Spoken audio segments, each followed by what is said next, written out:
Okay, so I've made a small addition to the game. I've tried to add a computer element to the game.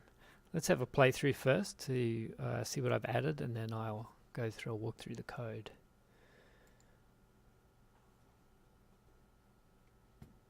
So this is the computer over here,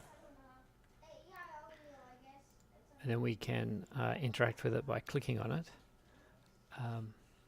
And up there in the top left, we have a light that is attached to the computer. So we can do help to see what the commands are. So this is inspired from the really early days of computers, when maybe you had like a monitor program and then very direct access to the hardware. So we can print the registers.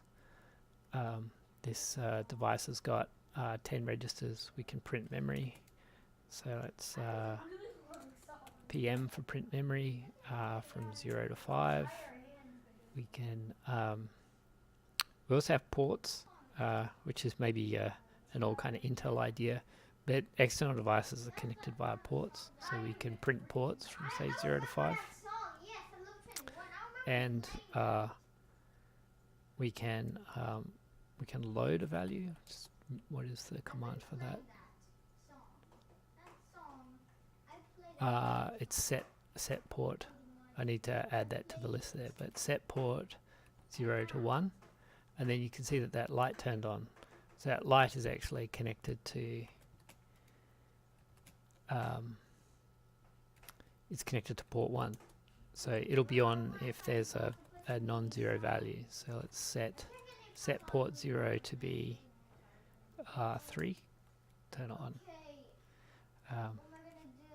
Let's load a small program that I wrote.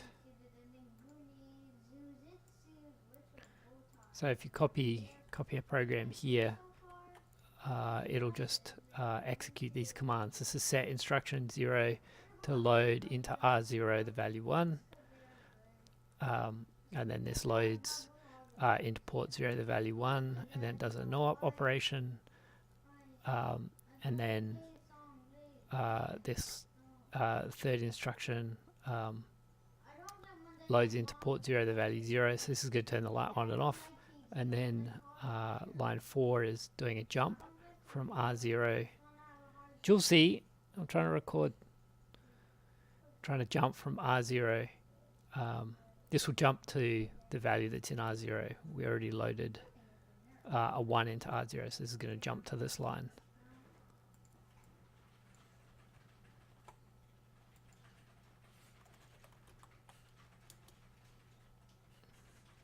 And then when if we press tab, then we'll stop editing and see the program is executing.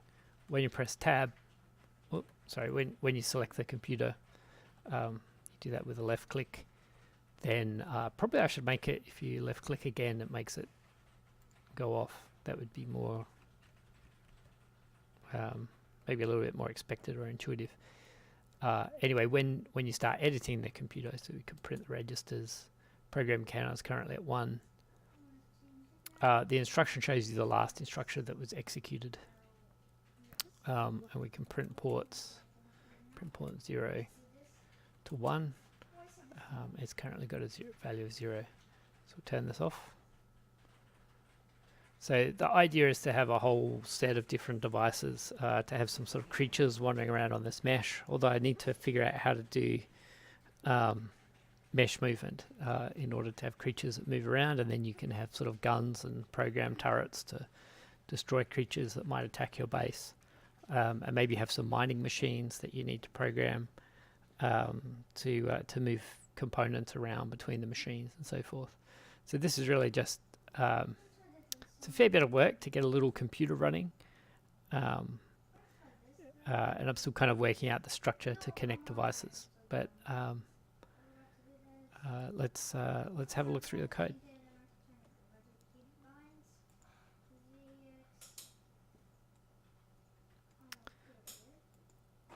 Maybe we could look at the at this light first. We need the inspector turned on. So let's we'll jump to the code. So This is the light. It's just got an on material and an off material, and it's reading the port value out of the computer. So port value gets initialized to 0. So this is just reading port 0, and then it's just changing the material of the cube renderer on the light object to turn it on and off. Then I have a virtual machine. This is simulating the computer. So this guy has a program counter. I've got a frame register, but I haven't really done anything with frames yet. Don't have any instructions that use the frame. Then memory, ports, registers, and then sort of an execute function that just looks at the current instruction and then kind of executes that in a fairly standard way. I tried to make the simplest possible computer that you could do something with. So, and I just kind of made it up, so it is perhaps a little bit odd. So the no-op instruction does nothing. You can use that to space out even timing. And then there's move instruction, load instruction, and then some arithmetic instructions, and then some comparison instructions, and then a jump instruction.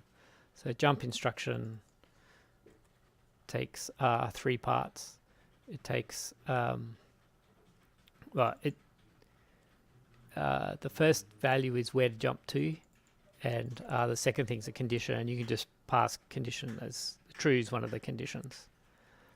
And then addressing, you can read the value of a register, or you can read the value of memory at the location indicated by a register. So in my little language, that's ampersand R for indirect addressing, and then star R gives you indirect addressing on ports.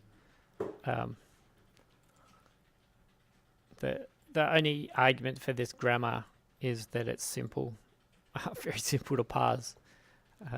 It's maybe a little bit counterintuitive that ampersand is memory and star is ports. Tried to write unit tests, but Unity seems to have no mechanism for doing unit tests.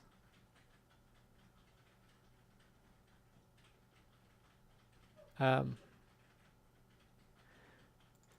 then I have this computer object that is sort of mediating to the virtual machine is just a struct, so it's not really a Unity object. And then computer is a Unity object. There's some stuff that I've got in computer that perhaps doesn't really belong here, like instruction as string, for example. It's really part of the kind of the monitor program.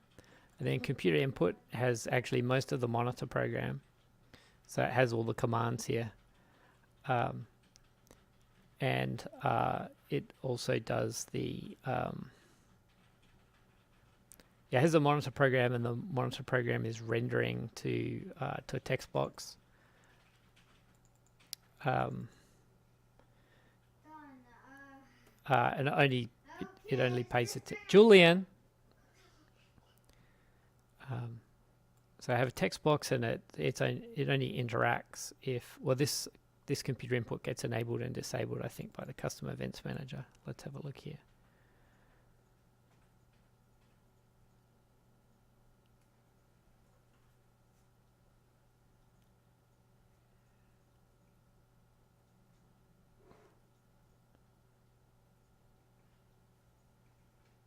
It has start editing computer, which sets the computer input object to active or inactive, which makes it appear and disappear. And when you set the computer, that stops the computer or starts the computer. Okay, well, that's a quick code walkthrough and some more additions to the game. See you next time.